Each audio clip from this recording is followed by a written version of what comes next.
Welcome back mga kabayan! Nagbabalik po muli ang inyong lingkod upang magbigay sa inyo ng mga bago at nagbabagang mga balita. Tila ba naging mainit na usapin ang isyong ito sa mundo ng social media? Congresswoman Estela Cumbo hindi makapaghintay at naririndi na daw dahil nga minamadali na ang kanyang budget sa kanyang syudad at ng kanyang opisina. Ito namang si Stella Kimbo ang dahilan kung bakit minamadali ang kanyang budget ay bibili daw umano ng Louis Vuitton na nagkakahalagang 10 million pesos. Dito nga natin mapapatunayan mga kaibigan na itong kamara nga talaga ay talagang House of Representatives nga talaga. Dito nga natin makikita mga kaibigan kung gaano kasakim at kagahaman talaga itong si Stella Kimbo na ito na tila ba nagmamadali sa kanyang budget dahil nga nagmamadali rin siya dahil baka maubusan daw siya ng limited edition na Louis Vuitton na bag na nagkakahalagang 10 million pesos. Dito nga natin makikita mga kaibigan na itong si Stella Kimbo ay tunay ngang walang pakialam sa kanyang sinumpaang pangako bilang isang kongresista ng kanyang syudad at iniisip lang ang kanyang pansariling interes. Dito nga natin makikita mga kaibigan na itong kamera nga talaga ay punong-puno ng magnanakaw at mga krokodilos na tila ba talagang sakim sa kayamanan at sa pera at lalong-lalo na sa mga material na bagay. Mga kaibigan, sana naman sa susunod or sa darating na eleksyon next year ay sana piliin na natin ang mga ating mga pinuno or ating mga government officials na tunay ngang talagang may puso sa paglilingkod at ang kanilang iniisip lamang ay ang ikabubuti ng ating bansa at lalong-lalo na ng ating ekonomiya, hindi ang kanilang mga sarili. Well, para nga sa kabuuang impormasyon ay panoorin na lamang ang buong video. At kung bago ka pa lamang sa ating channel ay huwag kakalimutang mag-subscribe, pindutin ang notification bell at piliin ang all upang laging maging updated sa mga bago at nagbabagang mga balita. At sa mga solid viewers naman natin dyan, maraming salamat naman po sa patuloy na pagtangkilik sa ating channel. Tuloy-tuloy lang po ang laban para sa katotohanan at para na rin sa kinabukasan ng ating pinakamamahal na bansang Pilipinas. Huwag din pong kakalimutang mag-iwan ng like at i-share ang ating mga videos. 29.9 billion pesos. Talagang ichichampo ho ng mga walang yan to pagka medyo tahimik ang political ano, 'di ba? Pagka tahimik doon ho sila kasikretong ililipat ang mga pondo na to. Talagang magnanakaw nga. Ito mga kababayan. At itong si Kimbo naman, ako po, yan ang nga ba sinasabi natin. Nakatikim ho ng samot-saring pagbatikos muli itong si Kimbo sa ating mga kababayan sa social media. Tingnan nyo naman ho ito mga kababayan. Saan na naman mapupunta yang hihiramin natin na yan, Kimbo? Kung mapupunta yan sa pag-aayuda nitong si Tambaluslos, sa tingin ho natin, meron hong problema ang ating pamahalaan sa mga susunod na taon. O, sa mga kababayan ho natin patuloy ho ang paglobo ng utang ng ating bansa pero wala ho tayong nakikitang progreso dito. Ayun na nga mga kababayan, babaran ho natin ng ano yan ng matagalan sa mga susunod nating video. Unahin na ho muna natin kasi ho medyo mahaba ho ang pagtatanong nitong si Sir Wilbert Lee dito sa isa sa mga tuta nitong si Tambaluslos dyan sa House of Representatives. At papakinggan muna natin itong banat nitong si dating presidential spokesperson Harry Roque. Kaugnay dyan sa pondo na yan. Ito mga kababayan, para maintindihan lang ng mga kasama natin dito sa PH Update kung bakit talagang dinidikdik itong si dating presidential spokesperson Harry Roque na ng administrasyon na to. Hindi lang ho yung pogo-pogo na yan. Kumbaga stepping stone lang yan pero behind the scene ang talagang dahilan kung bakit talagang dinikdik itong si Spock. Siya ang pinakaunang nagingay dyan sa 90 billion na yan kaya nabulgar sa ating mga kababayan. At alamin ho natin dito kay Congressman Wilbert kung saan ba dapat gamitin yung pondo na yan. Dapat bang ipagpatayo ng tulayan, ipagpagawa ng karsada, ipagpagawa ng infrastruktura. Alamin ho natin mamaya kasi napakarami ho palang kakulangan ng ating mga public hospital, no? Napakarami ho. Ngayon, meron ho tayong pondo na nandito sa PhilHealth ay na kung yung mga hospital na yun public hospital, ang magbebenepisyo ho do'n yung mga sambayan ng Pilipino. Imbis na doon ho idala yung pondo, yung 90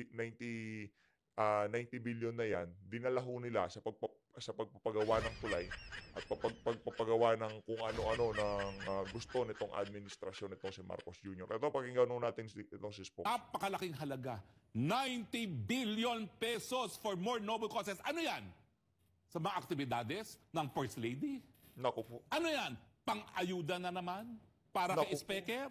Naku po. Magkikita po tayo sa korte at sisiguraduhin ko lahat kayong responsable dito sa malversation ng 90 billion. Pakukulong ko kayo kung yan ang huling gagawin ko sa aking buhay sa mundo ito. Alam niyo mga kababayan, ano yan eh.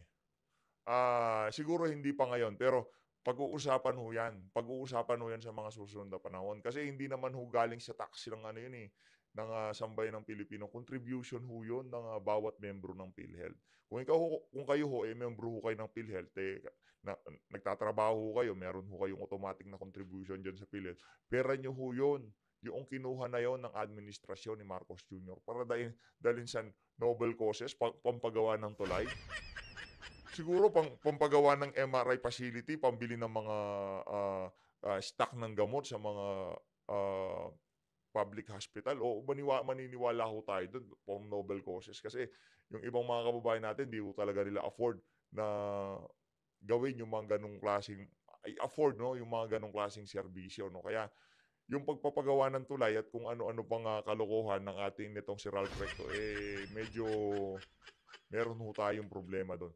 Ito, pakinggan ho natin ang pagtatanong nitong si Sir Wilbert Lee. Wilbert Lee, kaugnay dyan sa ano na yan. Kaugnay dyan sa estado ng healthcare ngayon sa ating bansa. Speaker, dear colleagues, Madam Medyo mahaba ho ito eh. Upo ho muna tayo. Sponsor, will the good sponsor yield to some questions from this representation? Naku, yan na po. Yes, Mr. Speaker. Pero napakalaking palaisipan po sa akin. Bakit marami sa ating mga kababayan, pag nasa ospital, halimbawa na lang dito sa malapit po sa atin sa East Avenue, ay kailan pang bumili ng gamot sa labas kahit na nasa charity wards. Isa pa ito sa dumaragdag sa out-of-pocket expense. Napakarami hong problema. Narinig nyo ho ba, napakaraming problema ngayon pagdating sa ating healthcare, no? Imbis na solusyonan itong mga problema na to, no? Kasi mga beneficiaryo din ho yun, yung mga nasa ward na yun. Kadalasan ng mga beneficiaryo ng PhilHealth yun. Bakit hindi doon ilaan yung 90 billion?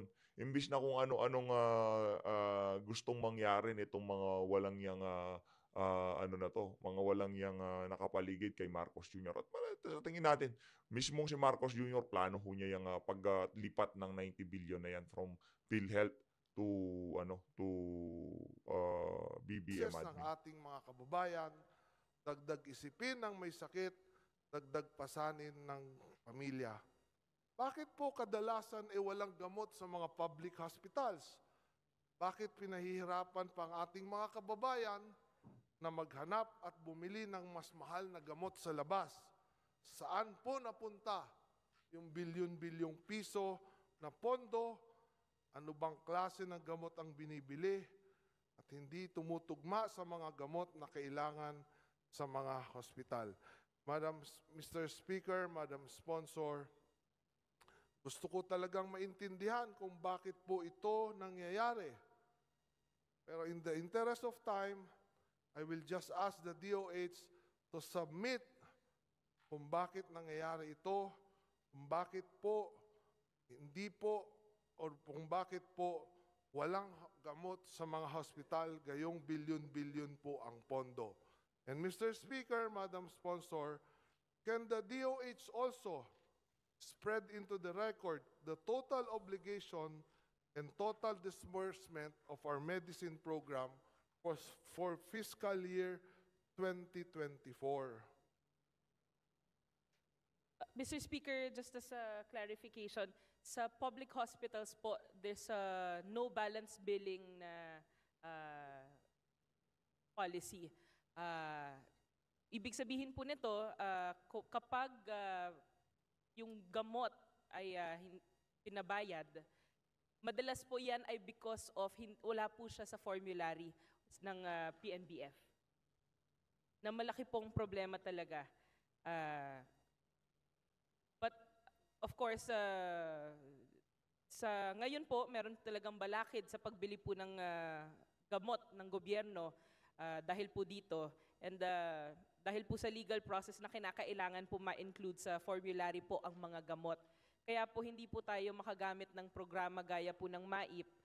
But as a solution, DOH will reconstitute the Formulary Executive Council na siya pong mag-check if we can include some of the medicines po doon po sa listahan ng formulary. Therefore, Mr. Speaker, Madam Sponsor, inaamin po ito ng DOH na may problema po talaga itong mga kakulangan ng gamot, no?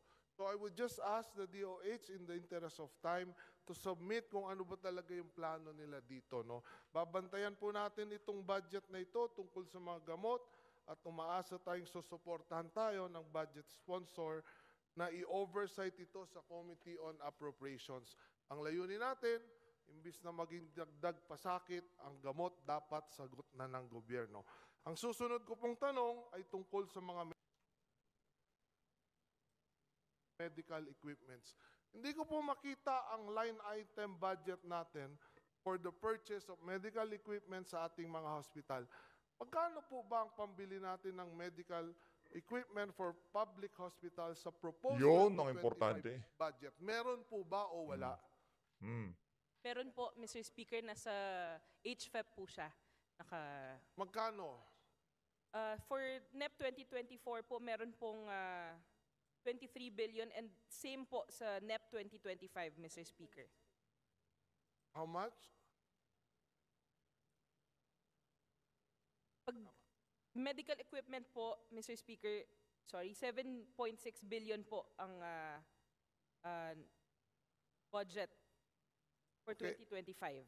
Yes, Mr. Speaker, Madam Sponsor, ito pong mga PET scan, MRI, CT scan, mga mahal at in-demand na medical equipments, napakahalaga po ng teknolohiyang ito para ma-detect po ang malalang mga sakit tulad ng cancer. Mr. Speaker, Madam Sponsor, for the interest of time, ipa-flash ko na lang po sa screen itong availability ng mga important na scans na to sa malalaking mga public hospital sa Metro Manila. Ang PET scan po ay available lang sa NKTI at nagkakahalaga ng 60,000 kada paggawa. At kamakailan itong August lang sa UP PGH na nagkakahalaga ng 42,000. Kamakailan lang po sila nagkaroon. Mr. Speaker, Madam Sponsor, bakit po hindi ito pinaprioritize ng DOH? Itong mga Grabe medicines at medical equipment na kailangan ng mga Pilipino. Alam naman natin kung gaano kahalaga ang access sa gamot at matagal ng teknolohiya ng MRI, CT scan at PET scan. Pero bakit po hindi po makapag-provide ng sapat na mga kagamitang ito ang gobyerno? Mr. Speaker, Madam Sponsor, sabi nga, bawat buhay mahalaga. Totoo po yan. Pero bakit po napapako tayo sa bawat buhay mahal na para makapagpagamot at madugtungan, ang buhay ay dapat laging gumastos. Ang dami ho natin problema pagdating sa healthcare, no? Tapos yung pondo na yon na dapat sana kung diyan ho dinala yung pondo na 90 billion na yon na nauna na ho yung 20 billion at 10 billion, bali 30 billion na ho ang nakuha base dito kay Dr. Tony Liachon, ha. Ngayon ho mga kababayan, kung yung mga pondo na yon itinapal dito sa kakulangan ng mga equipment, kakulangan ng mga gamot, sa mga government hospital, kahit papaano sana naibsan yung problema ng mga kababayan nating mahihirap, magpapapet scan ka, magkanong bayad yan. Kung meron ho yung mga pampublikong ospital, di nababawasan ho problema natin. Kaso meron ho silang pinaplano dyan sa 90 billion na yan. No? Kung ano man yung pinaplano ho nila na yan, sa tingin natin, konektado ho yan sa 2025 midterm election. Kakahiya tong administrasyon na to, grabe. Ng pagkamahal-mahal. So ko pong sabihin on record na dapat po pinapriority ito ng DOH. Sila pa nga Correct. po dapat ang humihingi ng supplemental budget dito sa Kongreso dahil kulang na kulang ang nilalaan na pondo po para dito. May plano ba ang DOH para bumili at gawing available ang mga essential diagnostic test na to sa mga ating mga hospital? Can the DOH, in the interest of time, just provide this representation, a schedule and timeline kung kailan ito nila bibilhin at ano po ang plano nila dito? Klaro po ang benepisyo na to, bawas sa gastos sa pagpapahospital, early detection at tamang intervention sa mga malalang sakit. Mr. Speaker, very limited po sa ngayon ang PET scan because of its price, no? But although meron pong nabili ang DOH for Vicente Soto Hospital in Cebu, ini-encourage din po na mag-invest dito ang private sector because nga po talagang napakalaking budget po ang kailangan para sa isang PET scan. Mauubos ba yung 90 billion dyan? Madam, mauubos ba yung 90 billion dyan sa ano na yan? Dyan sa mga PET scan na yan? Huwag nyo kaming paandaran na napakamahal ng budget pagdating sa PET scan, ha? Napakamahal ng mga PET scan na yan. Kasi ang linilipat ho nilang pondo at ipanggagawa ng tulay ay 90 billion pesos.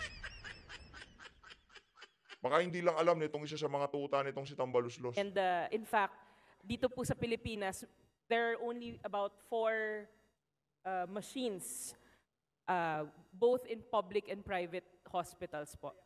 Kaya po, we can use MAIP para po magkaroon ng, kumbaga makagamit po ang ating constituents sa mga private hospitals para po doon sa PET scan. Yes, Mr. Speaker, Madam Sponsor. So ang dahilan O yung pondong mait na yon, bakit hindi na lang yun ang ipunin tapos pampagawa ng sariling PET scan para wala nang kailangan pa talagang dumaan dito sa mga walang yang politiko na to. Nakakaloko mo ng proseso ng pamahalaan, no. Meron silang pera na pambigay ng mait ayuda para magpa-PET scan, ha? Ngayon, no, mga kababayan, wala ho silang pampagawa. Kung ipunin yung pera na yun, ipampagawa ng mga PET scan na yan, isa sa Luzon, isa sa Visayas, isa sa Mindanao. Anak ng toko, ah. Pagka meron kailangang i-PET scan sa Luzon, idalhin siya doon. Hindi, kasi kailangan pa ho nila ng politika. Kailangan pang makaladkad yung apelido ni Congressman nitong kung sino mang politiko yan. Siya yung nagbigay ng mait sa atin kaya nakapagpa-PET scan tayo, mga walang iya kayo. So, hahayaan na lang ba natin na mamatay ang ating mga kababayan habang ang mga perang yan ay nilalagay natin sa mga proyektong hindi naman po nakakamatay kapag hindi po nagawa, no? But for the interest of time, again, Mr. Speaker, Madam Sponsor, I will move to my next question, no, about PhilHealth. I will flash ito pong earmarked funds ng PhilHealth from sin taxes collections, no? For fiscal year 2021, yung NEP at GAA, pareho po sila kung magkano po ang sa NEP, ganun din ang sa GAA. For fiscal year 2022, ganun din po. For fiscal year 2023, ganun din po. Until fiscal year 2024, 101 billion sa NEP, naging 61 billion po sa GAA. And for this fiscal year 2025, 74 billion. Ang tanong ko po, Mr. Speaker, Madam Sponsor, tumataas po ang sin tax collection natin. Dahil nung nakaraang taon, umabot po ito ng 100 billion marks. Bakit po ngayon, bigla, nung 2024, ay binawasan ng 61 billion, ngayong taon naging 74 billion. Tama po ba, Mr. Speaker, Madam Sponsor, ang figures na to? O marami po ba tayong mga kababayang nagbago na ang buhay, kaya bumaba na ang atin pong collection sa mga sin taxes? Mr. Speaker, from yung nakikita niyo pong figure 2021 onwards, no? Kaya po yan mataas. Marami din pong excess funds dyan. Kaya po, sa ngayon po, we are trying to, kumbaga tinatama na natin yung figures. Kino-correct na po para hindi na po masyadong marami ang excess funds po. Excess fund ng PhilHealth, Madam Mr. Speaker, Madam Sponsor, nag-agree po tayo kanina na dapat gumastos ng tama at hindi tipirin ang buhay at kalusugan ng tao. Correct. Bukod dyan, we must follow the law that this very august chamber passed and requires the executive without conditions such as excess fund or underspending o kung anumang dahilan yan na gastusin ang pondong ito para sa mga benepisyo ng mga Pilipino under the Universal Healthcare Law. Yan po ang posisyon ng representasyong ito. For the record, Mr. Speaker, Madam Sponsor, hindi po pwede na sa iba ilagay dahil kung Correct. anong nakasaad sa batas, nagamit man o hindi, ibibigay ito dapat sa PhilHealth. Now Correct. I will proceed to my next question. Based on our committee briefing last September, Madam Speaker, Mr. Speaker, Madam Sponsor, is it fair to say that PhilHealth has around 504 billion pesos in its benefits chest? Grabe naman, ang laki yung pondo nun, 500 billion. Oy, kayo dyan sa PhilHealth, anong plano nyo dyan?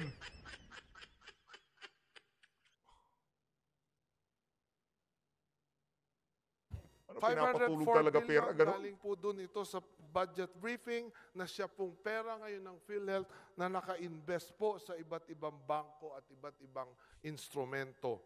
As investable funds, Mr. Speaker, yes, opo. Ipakita ko lang po para sa impormasyon ng taong bayan, Mr. Speaker, Madam Sponsor, as flash on the screen, ano ang magagawa ng mahigit 500 billion pesos na yan? O, kayang Ayan na ho, sagutin, ayan. full coverage ang mga heart bypass at operasyon sa puso, yung mga may cancer na nagkikimotherapy, 100% coverage, at yung mga PET scan, CT scan at MRI, pagkatapos mo hospital o if kailangan as outpatient, sagot din ng PhilHealth. Libo-libong buhay ang maisasalbo po natin at matutulungan. Maliit na pera po kumpara sa 504 billion. Kung may super bidding event, kahit doblehin po yung 60 billion na estimate po natin, ay kayang-kaya po rin ng PhilHealth. Ang tanong ko po, Mr. Speaker, Madam Sponsor, bakit po hirap na hirap itong Benefits Committee ng PhilHealth at DOH na itaas ang benepisyo ng PhilHealth at i-cover itong mga mahal na sakit na ito? Speaking of the Benefits Committee, nung nakarang hearing, pinag-usapan at sinabi po ni Secretary Herbosa, he chairs this Benefits Committee that reviews and proposes enhancement of benefits in PhilHealth. Nung nakarang linggo, na-approve na po yung increase sa hemodialysis benefit package after our budget briefing last September 4. Ayon po sa report, under the guidance daw po ito ng ating Pangulo. Kailangan ba na under pa? Kailangan ba na ang Pangulo pa ang magutos nito? Kailangan ba na under the office of the President ang PhilHealth para mapabilis ang mga increase? Panahon na siguro, Mr. Speaker, Madam Sponsor, na isipin natin na ilipat na itong ahensyang ito, PhilHealth, at isailalim sa Office of the President kung ito lang ang magiging paraan para bumilis ang pagpapalawak ng mga benepisyo, mabawasan ang takot at pangamba ng ating mga kababayan sa pagkakasakit, mabawasan ang mga namamatay dahil po sa napakabagal ng paggalaw, napakarami nating mga kababayan ang hindi na po nagpapahospital. Pero ang tanong po, Mr. Speaker, Madam Sponsor, lumalabas kasi dito, kaya naman pong pabilisin. Kaya ang swift approval ng mga kinakailang benepisyo at serbisyo. Ang tanong ko po, nag-combine na rin ang BENCOM at PhilHealth Board nung in-approve ang hemodialysis benefits. Bakit ito lang ay in-approve? Tingi-tingi na naman at tinipid na naman ang buhay at kalusugan ng taong bayan, Mr. Speaker. With all due respect to the DOH, pero nakakadismaya po itong ganitong galawan at ginagawa nila. Nagbibingi-bingihan ng mga opisyal ng kagawang ito o manhid na ba ito sa mga hinaing ng mga Pilipino? Ilang meeting pa ba ng BENCOM at PhilHealth Board ang hihintayin natin? Mr. Speaker, Madam Sponsor, correct me if I am wrong. Ang miyembro po ng Benefits Committee ay 7 na pinangungunahan ng Secretary of Health at pagkatapos i-approve ng Benefits Committee, ito ay ipapasa sa PhilHealth Board na 13 ang miyembro. Itong 7 ito na miyembro sa Benefits Committee ay siya rin pong miyembro ng PhilHealth Board. Mr. Sponsor, Mr. Speaker, Madam Sponsor, ito po ang aking katanungan. Nasa kamay na lang ba ng 13 taong ito ang buhay at kalusugan ng mahigit na 114 milyong Pilipino? Ano po ang gusto nilang gawin dito? Mr. Speaker, Madam Sponsor, nganga na lang ba tayo habang hinihintay kung kailan nila i-approve yung panawagan natin para sa mas maganda at ramdam na benepisyo mula sa PhilHealth? Mr. Speaker, Madam Sponsor, Diyos po ba? Diyos ba? Itong 13 taong ito na malamang ay nandito sa harap natin lang ngayon. Kung nandito po sila at kinakailangan na ako, Mr. Speaker, Madam Sponsor, ang magmakaawa para sa taong bayan, gagawin ko po ito. Maawa po kayo sa ating mga kababayan. Wala na ba tayong pakialam sa mga lumalala ang sakit, sa mga namamatay, sa mga nauulilang pamilya na biktima ng napakabagal na pagtugon ng gobyerno sa kulang-kulang at napakamahal na mga serbisyong pangkalusugan? Mr. Speaker, Madam Sponsor, bakit hindi man lang natin magawang mag-overtime para dito? Yung pong hinihingi nilang a little more patience. Pero ang nangyayari ay more patients suffer and even die for that little patience they ask of us. Patatagalin na naman natin ito, Mr. Speaker, Madam Sponsor. Para saan pa? Para i-dribble na naman tayo sa susunod na budget deliberation. Since, Mr. Speaker, Madam Sponsor, sinabi ko na po, kailangan itaas agad-agad ang mga benepisyong paulit-ulit na po nating itintulak dito sa Kongreso bago pa ang plenary deliberations. Mr. Speaker, Madam Sponsor, wala po ni anumang plano o timeline na hinihintay po ng publiko or kung ano man ang problema, kung saan po tayo pwede natin silang tulungan. Mr. Speaker, Madam Sponsor, I am left with no choice but to move Mr. Speaker, to I move defer to the suspend. budget Naku. of the DOH until the Secretary commits to. Suspend. Ay, naku po, ba't sinuspend? Anyari dyan? Oh, nataranta ito. Anong nangyari dito kay Gimbo? Bakit bigla siya tumayo? Nataranta ko si Gimbo. Oh. Ano na?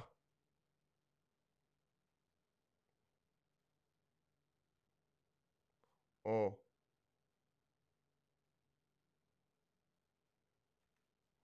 Hindi ko nila anticipated yun. Game, tuloy ho natin. Wilbert to continue his interpellation. Honorable Wilbert Lee is recognized.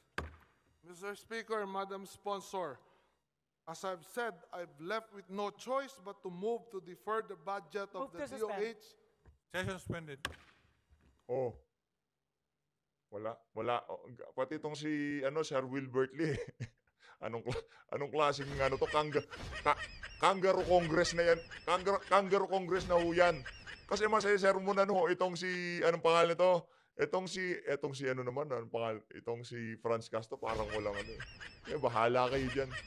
Mapapagalitan ho itong si Kimbo pagka hindi niya napasa o natapos yung budget debate dyan sa plenaryo hanggang sa susunod na linggo hanggang sa sa Miyerkules next week. Wala, ano ba yan? Wala. Oh. Wala ho, pati yung mga ahensya ng pamahalaan, pati yung DOH, PhilHealth, kasama na ho siguro sila sa mga kabalbalang gustong mangyari ng administrasyon na 'to. Parang hindi ho miyembro ng, kamara yung mga nagsasalita pagka meron ho silang gustong i-move, hindi ho puwede. Oh, grabe naman ho itong ano na 'to, ang mga nangyayari ngayon sa ating bansa.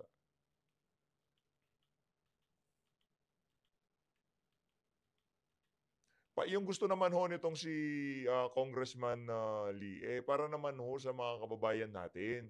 Dahil yung benepisyong natatanggap ho nila dito sa PhilHealth, hindi ho talaga sapat. Sobrang, kulang na kulang. Meron ho silang excess fund na 500 billion pesos. Ngayon napakarami hong kakulangan ng gamot, mga equipment. Bakit hindi ho ilaan doon yung pondo na yon? Bakit kailangan kunin itong administrasyon yung 90 billion at dalhin sa kung ano-anong proyekto na kung saan panggagawa daw ng tulay o kung ano pa mang gusto mangyari ng administrasyon doon sa naturang pondo na yon. Mali ho talaga. Kaya itong gustong mangyari na to ni Congressman Wilbert Lee, sa tingin ho natin wala akong problema doon, no? Dapat magbigay ho ng commitment ang DOH at PhilHealth na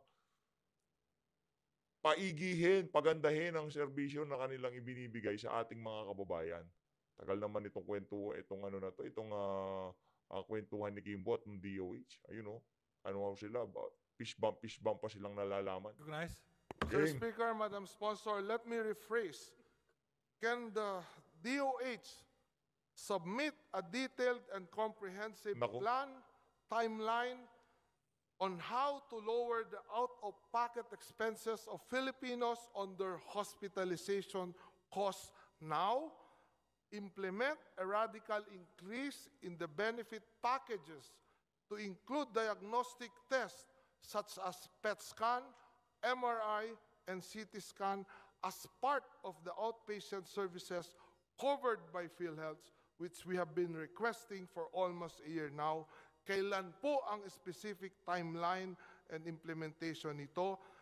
Implement full coverage for cancer treatments such as chemotherapy and procedures for heart diseases within 30 days.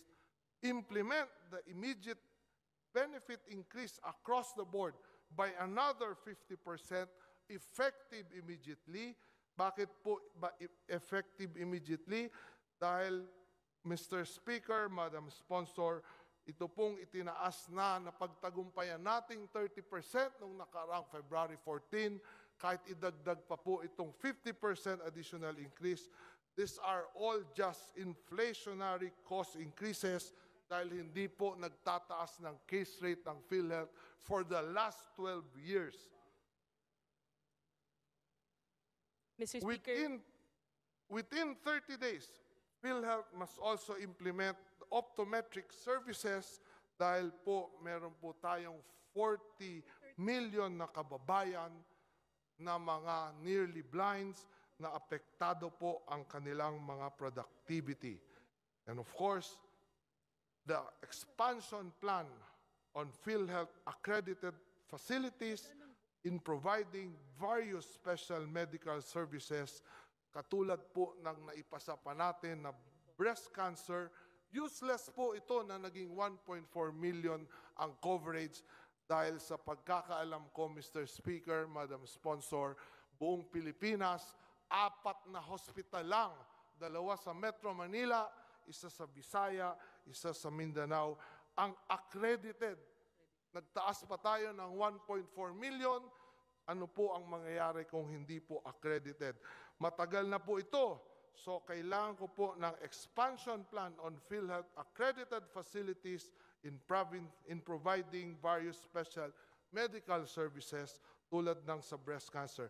And maayos na plano para po sa konsulta program ng PhilHealth na ang pera ay nandiyan na, pero napakatagal i-roll out para po sa ating primary care. Hanggang ngayon po, Mr. Speaker, Madam Sponsor, 4 na probinsya pa lang po ang meron nito. Napakahalaga ng ating primary care services dahil ito po ang isa pong makakapigil na sa pagiging malubha ng pagkakasakit ng ating mga kababayan. Mr. Speaker, Madam Sponsor, Mag-overtime po tayo dito kung kailangan nang hindi na-delay pa. The DOH must submit a detailed plan and schedule para alam ng taong bayan kung kailan aasahan ng urgent health benefit increases na ito. Mr. Speaker, willing po ako mag-antay at matulog ngayong gabi dito dahil mahigit na pong 1 taon akong naghihintay para dito.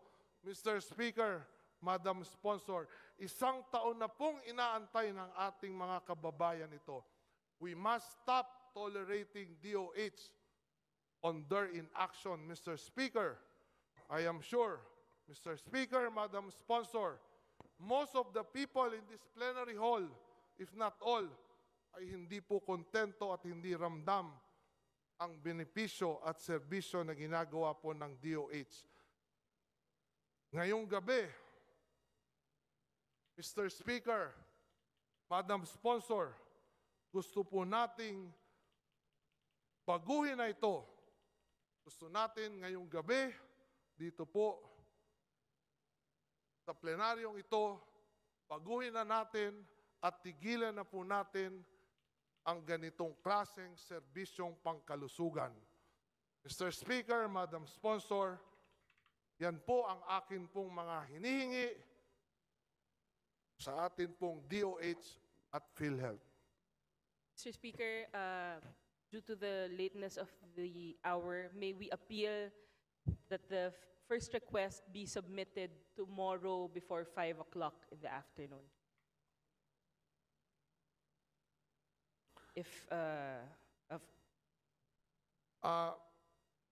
And then for the second request, for the optometric services, 60 days po because dadaan po ito sa board and Mr. Speaker, Madam Editorial po. Sponsor,